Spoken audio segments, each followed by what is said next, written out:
Hi guys, कैसे हैं आप लोग। मैं हूं विवेक कुमार पांडे और ये जो वीडियो का सीरीज है, ये सीरीज में हम लोग देख रहे हैं जावास्क्रिप्ट का ट्यूटोरियल। और ये बिल्कुल बिगनर के लिए है, तो इसमें हम बिल्कुल बिगनर लेवल से जा रहे हैं, एक एक चीज़ों को हम लोग देख रहे हैं। तो आज के इस वीडियो में, लास्ट वीडियो में हम लोगों ने लूप को देख लिया था, और आज के इस वीडियो में हम लोग देखेंगे स्विच स्टेटमेंट क्या होता है।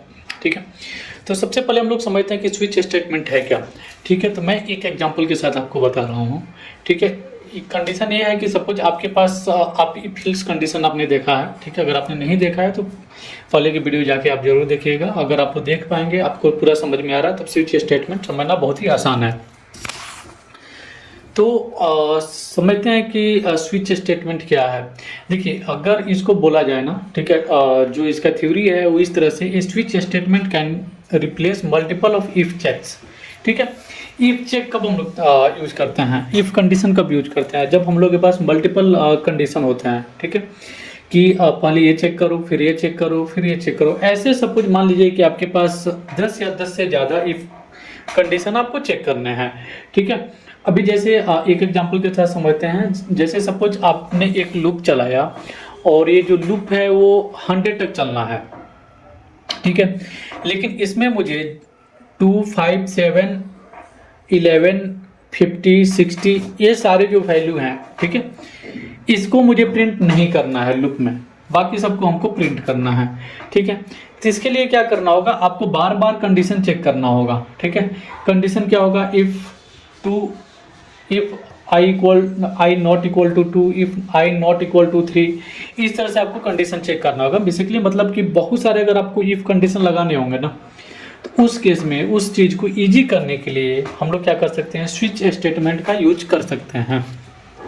ठीक है, अभी एक छोटा सा एग्जांपल के साथ देखते हैं। तो सबसे पहले तो मैंने hello.html में यहाँ पे switch.js है, इसको मैंने इंक्लूड कर दिया और एक नया फाइल मैंने बनाया है डायरेक्टरी में switch.js। ठीक है, अभी देखिए, एक बार मैं जाता हूँ आपको कंडीशनल स्टेटमेंट में यहाँ पे। ठीक है, यहाँ पे आप देखे होंगे तो यहाँ पे हमने कुछ कंडीशन दिए हुए, जैसे if, else, okay, again else.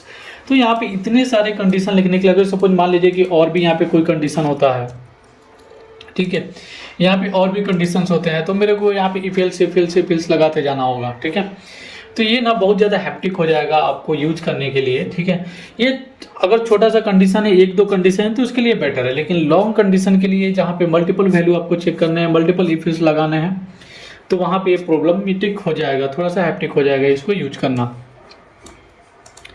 इसीलिए हम लोग इस केस में यूज कर सकते हैं स्विच स्टेटमेंट का। आई होप कि आपको समझ में आया कि इफ स्विच स्टेटमेंट कब यूज करेंगे, जब हम लोग को मल्टीपल इफ चेक्स लगाने होंगे। ठीक है, अभी एक प्रैक्टिकल के साथ समझते हैं। तो सबसे पहले स्विच स्टेटमेंट लगाने के लिए आपको क्या करना है, यहाँ पे लिखना है सिंपली स्विच। ठीक है, और यहाँ पे आपका वो वैल्यू होगा। तो लेट्स से वैल्यू है मेरा एक्स। ठीक है, एक मैंने वैल्यू बना लिया एक्स। ठीक है, उसके बाद से कर्ली ब्रेसेस ओपन और क्लोज करेंगे यहाँ पे। ठीक है, उसके बाद अब यहाँ पे हम देंगे केस। अगर ये जो केस है, एक्स का जो वैल्यू है वो अगर होता है यहाँ पे मैं डाल देता हूँ वैल्यू 1। ठीक है, अगर ये वैल्यू 1 होता है, ठीक है, तो भाई यहाँ पे तुम प्रिंट कर दो। यहाँ पे मैं जस्ट क्या करता हूँ कि यहाँ पे मैं कोई कंडीशन दे दूंगा या प्रिंट करा दूंगा, जो भी है। तो यहाँ पे मैं एक अलर्ट लगा देता हूँ, अलर्ट। ठीक है, और यहाँ पे मैं दे देता हूँ वैल्यू 1। ठीक है, ये एक कंडीशन हो गया। ठीक है, वैल्यू 1 मैंने यहाँ पे प्रिंट कर दिया, और इसको अभी हम लोग क्या कर देंगे, ब्रेक कर देंगे यहाँ पे, ब्रेक। ठीक है, अभी इसके बाद अगर चलाने की जरूरत ही नहीं है। जब कंडीशन केस जो है वो वैल्यू 1 होता है, उसके बाद तो मेरे को चलाने की जरूरत नहीं है, राइट।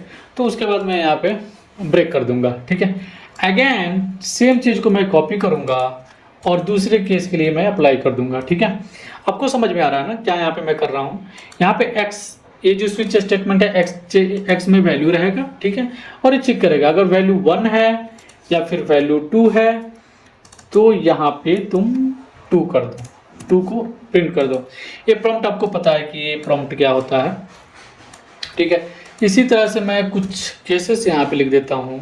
ठीक है, यहाँ पे अगेन मैं एक और केस लिख देता हूँ, ठीक है। अगेन मैं एक और केस लिख देता हूँ, ठीक है।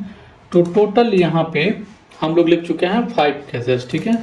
इसको मैं 3 कर देता हूँ, इसको मैं 4 कर देता हूँ और इसको मैं 5 कर देता हूँ, ठीक है। अभी आप सोचिए कि अगर इसको आप इफ एल्स कंडीशन में लिखने जाते हैं तो बार बार आपको if else if else if else लिखना होता है। और ये कितना सिंपल है, आपने जस्ट स्विच लिखा, यहाँ पे केस डाल दिया कि भाई पहला केस ये है कि अगर इस केस में ये मैच होता है वैल्यू, ये वैल्यू होता है, तो फिर ये प्रिंट कर दो और ब्रेक कर दो, आगे फिर मेरे को जरूरत नहीं है, इतना प्रिंट करा दो, ठीक है। अगेन यहाँ पे मैं केस चेक कर लिया, यहाँ पे ये होता है तो इसको प्रिंट करके रोक दो, यहाँ पे अगर ये होता है तो फिर प्रिंट कर दो और इसको ब्रेक कर दो, ठीक है। तो अच्छा ठीक है, ये तो हो गया, ठीक है। लेकिन अगर सपोज मान लीजिए, अगर सपोज मान लीजिए कि इसमें से कोई वैल्यू मैच नहीं होता है तो क्या होगा, राइट। यहाँ पे हो सकता है ना कि अगर x का वैल्यू जो है वो किसी से मैच ही ना करे, उस केस में क्या होगा, ठीक है। उस केस में यूजर को कुछ पता तो चलना चाहिए ना कि यहाँ पे वैल्यू मैच नहीं हो रहा है, ठीक है। तो वैसे केस में हम लोग यूज करेंगे डिफॉल्ट, ठीक है। तो यहाँ पे केस नहीं यूज करेंगे, अब हम लोग यहाँ पे यूज करेंगे डिफॉल्ट, ठीक है। अगर कोई भी मैच नहीं होगा तो फिर इसको ये जो इसमें रखा हुआ है इसको ये प्रिंट कर देगा। और यहाँ पे मैं जस्ट दे देता हूँ I don't know such values, ठीक है। और यहाँ पे मैं सेमीकोलन डाल के इसको प्रिंट कर दूंगा, ठीक है। और यहाँ पे ब्रेक करने का जरूरत नहीं है क्योंकि ऑलरेडी ये है, तो ब्रेक करने का कोई खास जरूरत नहीं है, ठीक है। तो यहाँ पे मैं अब इसको चेक करता हूँ, ठीक है। अच्छा ठीक है, ये तो मैंने डाल दिया यहाँ पे आई डोंट नो द वैल्यू, ठीक है। लेकिन जो x है, ये x आएगा कहाँ से, ठीक है। तो x क्या है, हम लोग का वेरिएबल है, ठीक है। तो यहाँ पे एक वेरिएबल बना लेते हैं x और इसमें एक वैल्यू पास कर देते हैं। तो मैं पहले पास कर देता हूँ यहाँ पे वैल्यू 2, ठीक है। और इसको रन करते हैं और रन करके हम लोग देखते हैं कि क्या आउटपुट आ रहा है, ठीक है। मैं इसको रिफ्रेश करता हूँ और यहाँ पे देखिए ग्रेट, यहाँ पे इसने दे दिया वैल्यू 2, क्योंकि यहाँ पे हमने स्विच केस में लगाया था वैल्यू 2, ठीक है। इसी तरह से अगर मैं यहाँ पे दे देता हूँ वैल्यू 5, तो क्या प्रिंट होना चाहिए भाई, ये वैल्यू जो है वो इस वैल्यू इस केस से मैच कर रहा है जहाँ पे वैल्यू 5 है, ठीक है। तो इसको प्रिंट करना चाहिए 5, ग्रेट, यहाँ पे ये प्रिंट कर दिया 5, ठीक है। सेम अब मैं डिफ़ॉल्ट के लिए कुछ ट्राई करता हूँ कि डिफ़ॉल्ट के लिए क्या प्रिंट कर रहा है, ठीक है। तो मैं इसको सेव करता हूँ और यहाँ पे मैं दे देता हूँ वैल्यू 10, ठीक है। और ये वैल्यू जो है ना वो किसी से मैच नहीं हो रहा है, किसी भी केस से मैच नहीं हो रहा है। तो इस केस में क्या होगा यहाँ पे कि ये डिफ़ॉल्ट वाला जो है इसको ये प्रिंट करेगा। मैं अभी इसको रिफ्रेश करता हूँ और यहाँ पे देखिए इसने मैसेज दे दिया I don't know such values, okay.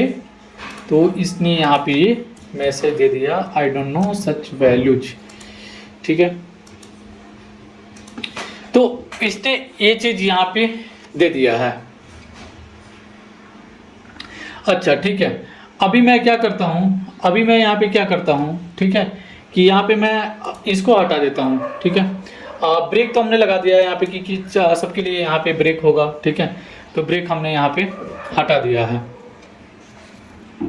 ठीक है। अब मैं इसको जस्ट क्या करता हूँ ना कि इसको मैं रिमूव कर देता हूँ ब्रेक को, ठीक है। तो ब्रेक बेसिकली काम क्या करेगा कि जब भी आप यहाँ पे यूज नहीं कर रहे हैं, जब भी ये प्रिंट कर देगा वैल्यू मैच हो जाएगा तो इसको ये ब्रेक कर देगा, फिर आगे इसको बढ़ने नहीं देगा, ठीक है। उस केस में हम लोग ब्रेक यूज करते हैं कि यहाँ पे वैल्यू 10 है, ठीक है, 10 नहीं है, 10 है तो यही वैल्यू देगा, ठीक है। अभी मैं यहाँ पे 1 दे देता हूँ, ठीक है, और इसको सेव करते हैं। तो यहाँ पे वैल्यू 1 दे दिया, ठीक है, फिर 2 दे दिया, फिर 3, फिर 4, 5, 6, आई डोंट नो। इसने सारे को यहाँ पे प्रिंट करते गया है, ठीक है। इसलिए मैंने यहाँ पे ब्रेक लगाया था कि इसको प्रिंट कर देगा, उसके बाद से इसने वैल्यू को यहाँ पे नहीं देगा, ठीक है। तो सबको ये प्रिंट करते हुए जाएगा, इसलिए यहाँ पे ब्रेक लगाना जरूरी है कि जब आप प्रिंट कर दे रहे हैं, ठीक है, उसके बाद से वैल्यू को आप यहाँ पे प्रिंट ब्रेक कर देंगे तो ये फिर ये केस चेक नहीं करेगा।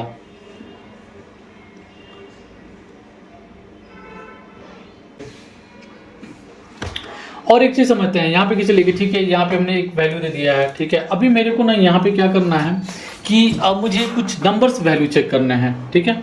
तो मैं यहाँ पे नंबर्स वैल्यू में दे देता हूँ, यहाँ पे सपोज 2 मैं दे देता हूँ, ठीक है। और आगे मैं क्या करता हूँ ना कि यहाँ पे ब्रेक मैं लगा देता हूँ, जहाँ जहाँ पे ब्रेक था सबको मैं ब्रेक लगा देता हूँ, ताकि हम लोग का काम यहाँ पे बराबर कर दे।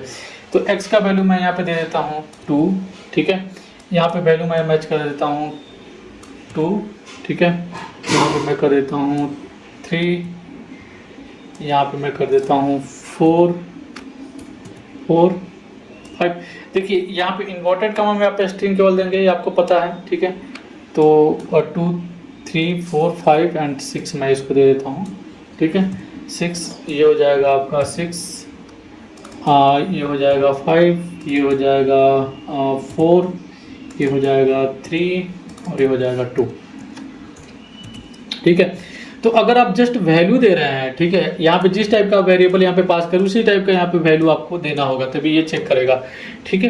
तो यहाँ पे मैंने चूंकि इंटीजर वैल्यू दिया है तो नंबर में दिया है, इंटीजर दिया है, ठीक है, तो ये नंबर में इसको चेक करेगा। अभी मैंने 2 दिया है तो यहाँ पे आ जाएगा ये 2 और उसके बाद से इसको ब्रेक कर देगा, फिर आगे ये चेक कोई भी कंडीशन नहीं करेगा, ठीक है। उसी तरह से अगर मैं यहाँ पे दे देता हूँ 6, ठीक है, उसके बाद ये आएगा यहाँ पे 6, ठीक है। तो आई होप कि आप समझ चुके हैं कि स्विच कैसे काम करता है। यहाँ पे हम लोग एक एग्जांपल के साथ समझ चुके हैं। अगर कोई भी प्रॉब्लम होता है इस वीडियो से रिलेटेड तो प्लीज़ हमको कमेंट करके नीचे ज़रूर बताएं। अगर वीडियो अच्छा लगा तो प्लीज़ इस चैनल को सब्सक्राइब करेगा और इस वीडियो को लाइक करेगा। Thanks for watching this video. मिलते हैं नेक्स्ट वीडियो में, तब तक के लिए टेक केयर, बाय।